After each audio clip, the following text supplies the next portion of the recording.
All right, guys, what's going on? Welcome back to the Everything College Football Podcast. Today, me and Nick here, we're doing our preview and prediction for Week 2 contest between the Kansas Jayhawks and the Missouri Tigers. Missouri, 6.5-point favorites, 51.5 is the total, 3:30 p.m. Eastern Time on ESPN2 from Columbia, Missouri. Getting things started with the Kansas offense on that Tiger defense.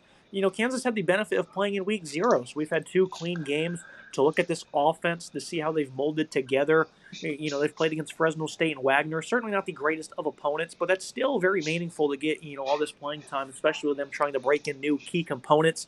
And Jalen Daniels, he's finally healthy, and he's playing some of his best football thus far. 80% comp rate, over 500 total yards, 7 touchdowns. I really like what I saw out of him thus far. They've been keeping him healthy as well, only 11 rushing attempts. That's something I expect to see, a significant uptick in when it comes to a tough game on the road this Saturday.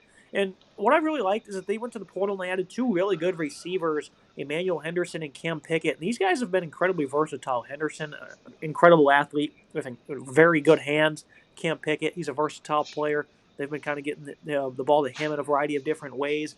I really like this 1-2 punch they have. It's a nice tandem. Other than that, it's kind of a quieter wide receiver group, but those 2 guys are going to be getting a bulk of the targets. You also have tight end Deshaun Hanneke. He'll get some as well, especially in the red zone. I like what I've seen out of this offense this far, though. It's been very balanced, 246 rushing yards per game with Sean Williams. I'm not sure if he'll be healthy for this contest, but Daniel Highshaw, veteran of the program, he can be running back 1 with ease. And you're going to be going up against a Missouri team who, last year on defense, Nick, we talked about how they just were not very good. It was kind of shocking, despite the easy schedule, for them not to really be able to produce like we expected in the secondary and consistent against the run. They got to, start their season against the FCS opponents. So the jury's still out on this defense. We still don't know what we're going to get out of them. Damon Willison, the Georgia transfer, he was a standout in his debut. Josiah Trotter came over at linebacker. He was impressive. Jeremiah Beasley as well. The secondary still returns the key components from last year. Dre Norwood, Toriano Pride, Dalen Carnell, a veteran in the slot, and then Marvin Burks at safety, and then Jalen Catalon coming over from UNLV was a phenomenal addition. So on paper, Nick, it's a great secondary, but last year we just saw them have way too many busts, way too many big plays, and overall just struggle to defend out wide. And I think Kansas might have an upper hand going into this matchup. We got a pretty good body of work so far on Kansas through 2 games, 38.5 points per game across those 2 contests early on. They were really effective on the ground, 6 yards per attempt so far in those 2 games, 3 touchdowns, just under 500 yards of total rushing yards for this offense. Meanwhile, Daniels has looked really good under center. He really seems to be developing into the passer that we thought he might be. 80% comp rate, 450 yards passing, 7 touchdowns, and the 1 interception across the games. I think he's looked really good. He's confident in the pocket overall. I'm pretty pleased with what I've seen out of him. Now, of course, he's facing a tougher defense here in Missouri, even if they had some issues the past couple of seasons. This is still a tough unit overall, loaded with talent. When I look at the wide receiving group, Henderson and Pickett have been really good. They've been as advertised. Henderson, 154 yards receiving, 17.1, and 2 scores for him on the season, while Pickett has 106, 13.3, and 3 scores. If you watch the Fresno State's game, the offense looked really good in the first half, looked good against Wagner as well. Hinshaw has been really solid on the ground, 158, 6 yards per carry, and 1 score for him. So I like what I've seen. This is certainly a productive unit, but now they're facing a tougher defense that may have a decent day. Although I will say Missouri struggled against the run against Central Arkansas in that matchup that went down on a weeknight before Saturday, 3.95 yards per attempt given up on the ground. So not really the best number in my opinion, right? 154 yards to an FCS team I don't think is great on the ground overall. They did have an interception. They gave up 1 touchdown in that game. So the secondary showed some life. They, held their opponent to 6 points late. It was a late touchdown in that game. They also stopped them on the 2-point conversion attempt. I like some of the pieces they have here. And I think Trotter was really solid in his debut for this team. 8 total tackles plus a TFL for him. Jeremiah Beasley was also good for this team. 7 total tackles. So 2 linebackers led the way in that matchup.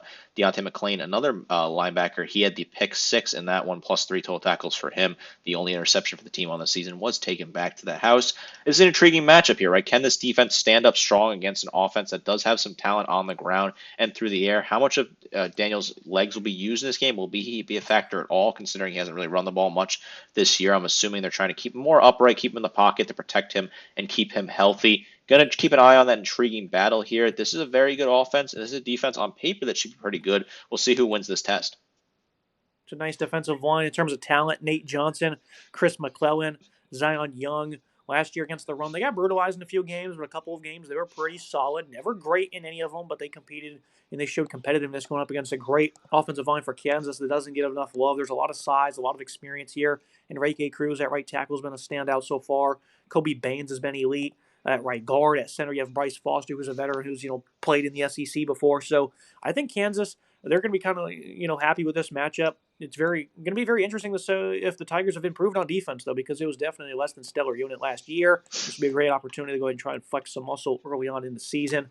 Now we move to the other side of things. This is a Missouri offense that hung 60-plus points on the FCS opponent in Week 1. Of course, Bayou Probola was the standout. We were excited for this guy and what he might be able to do this season as a dual-threat player. Really impressed in relief at Penn State last year. And he was great. 300-plus yards, 4 touchdowns in the debut. Now you're going to be going up against a much better defense, though. They showcase nice balance. Ahmad Hardy, he only had a handful of touches, but he impressed.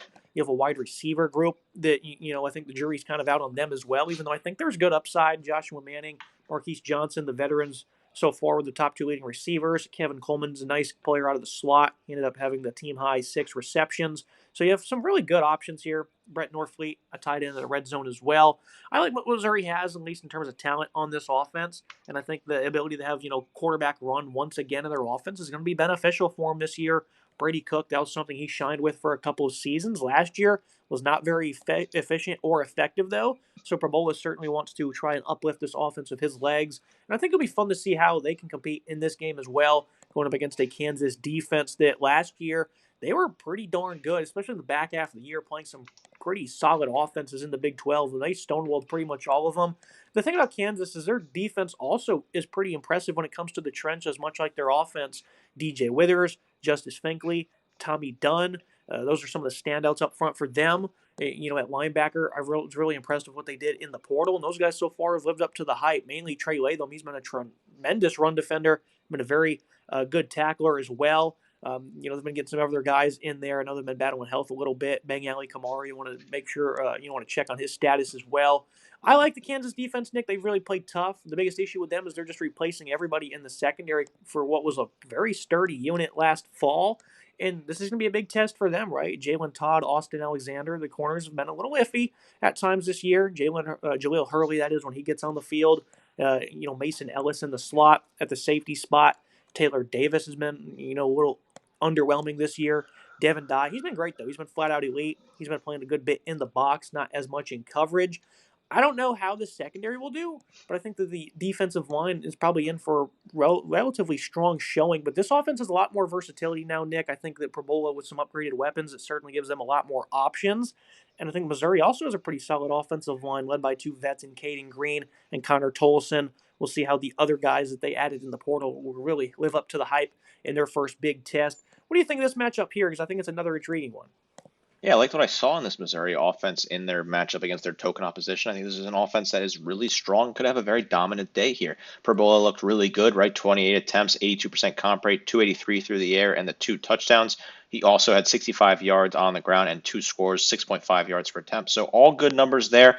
He looked comfortable and confident here. I thought he was one of the better ads out of the portal. I think the fit made a ton of sense. And you kind of just plug him into this offense and you immediately get success from him. I'm excited to see what he can do the rest of the season. And I think he'll have a pretty solid game here as well. Marquise Johnson was really good for this team, catching a lot of passes early on. 5 catches for him, 135, 26.8 yards per grab in that game at 1 score. He looked pretty good. Joshua Manning, Kevin Coleman, Jude James are all going to get some targets throughout the season. I think they're all solid. Norfleet as well, who had a touchdown in the red zone or in that matchup in week 1. Ahmed Hardy, I think, can be really good overall. He had 100 yards on 10 carries, so 10 yards per attempt and a score for him. I'm pretty pleased with what his outlook looks like early on. I think he can continue to be a dominant asset in the backfield for this Missouri team that has a pretty good offensive line. I'm expecting them to have a pretty good day on offense. I think Parbola is ready for this setup. I think he can really step up here and be strong in this matchup. As the Kansas defense, it has shown some solid capabilities early on. I like what I've seen out of them, holding their opponents to 7 points per game. Right, Fresno State and Wagner each scored only a single touchdown in their matchups. 1.58 yards per attempt on the ground. Just gave up 90 yards total across the 2 games on the ground. So the run defense has been absolute stellar so far for this Kansas team. Give up a little bit more through the air, but still they've been really strong here. I think they've really held up well. I like what they have in Trey Latham, who came over and he's been really good for this team. 12 total tackles, 3 tackles for loss and a pass break for him so far. Rawls at safety has been really good as well. He has a 7 tackles, a pick, and a tackle for loss as well. He's looked good. Dak Brinkley has been really solid on the defensive line. 6 total tackles and a tackle for loss for him. Keep an eye on his pressure early on. See what he knew. Devin Dye has been good in the secondary with a pick himself and 2 pass breakups. I give the slight edge to the Missouri offense here. I think this is a unit that's really good. I'm really high on them on paper, but the Kansas defense is no slouch, and they can certainly put together a strong day if everything goes right for them. I wonder if they can win the battle in the trenches. I like this Missouri offensive line, so I think that's a big potential advantage there for Missouri. If they could dominate on the O-line, they would give Parbolo a lot of time to sit in the pocket and attack this secondary that has shown some weaknesses so far this season. Look at the final thoughts and the prediction. This is a really tough game to predict here in week 2. I think for Kansas, they're certainly going to benefit by playing an extra game up until this point. I think this is a really good football team, too. I don't think they're any slouch. I think they're really good in the trenches. I think they run the football with a lot of efficiency and effectiveness. You've seen that all of 2024. Your quarterback's playing improved football with some nice weapons that they added in the portal. In Missouri, I'm just about probably as confident as in them because, they did get a bit of a tune-up against a weak FCS opponent. Still have a lot of question marks about their defense. I think they can certainly be exposed in this game. Both teams are going to want to run the football. Both teams have quarterbacks capable of hurting the opposition with their legs. I think this is going to be a really good game. I think the over is a pretty good look. I think the offenses will be a little bit more successful than the books are indicating so far. And I think Kansas, there's no way in hell, dude, they're getting blown out. This team is just too good, even if they're going up against Missouri. I've seen this team last year just fall flat too many times. And obviously, it's a clean script of a lot of the new pieces they picked up, which I thought was a phenomenal portal class. I just don't know if that's going to be the biggest difference maker this early on in the season without them fully building that chemistry. I definitely think Kansas is a little bit weaker in the secondary, and that's going to give Missouri an edge to help seal the deal in this game. And I think as the game goes on, they'll start to do a little bit better against the run in the second half. I could also see Kansas completely wearing them down in the second half as well, though. I'm going to give the Tigers a little bit more respect, though. I think at home, that's also going to help them out. I think Kansas can flat out win this game. Nick at +7, whatever their money line is, certainly worth throwing some bucks on it. I think Kansas hangs in this game. I think Missouri's going to win it at the end of the day, but I don't have them getting blown out. You have them, Missouri covering the spread. I just don't see that happening.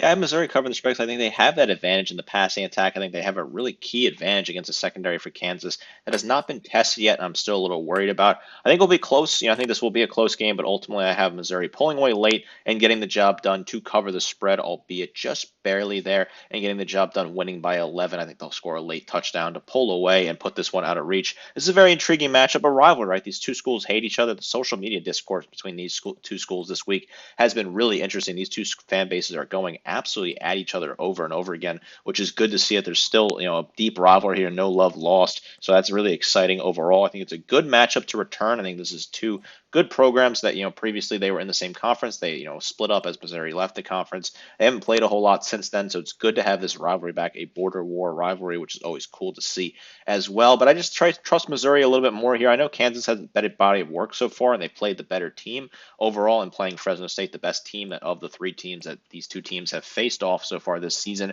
But I still think this Missouri team's got enough talent to get the job done. I like them to pull away here, get a big win at home. The fan base should be strong behind them. And this Missouri team's really putting themselves in a good position to be contenders potentially in the SEC. I like what the schedule plays out for them as well here. And I think they win this game and have a pretty solid day. Give me the points as well. I think they cover the spread, which should be a very intriguing matchup going down in that early or mid-afternoon slate that is at 3:30. I'm intrigued to watch this game. I certainly will be tuned in. That's me for today's episode. Make sure you guys like, comment, subscribe. See you next time.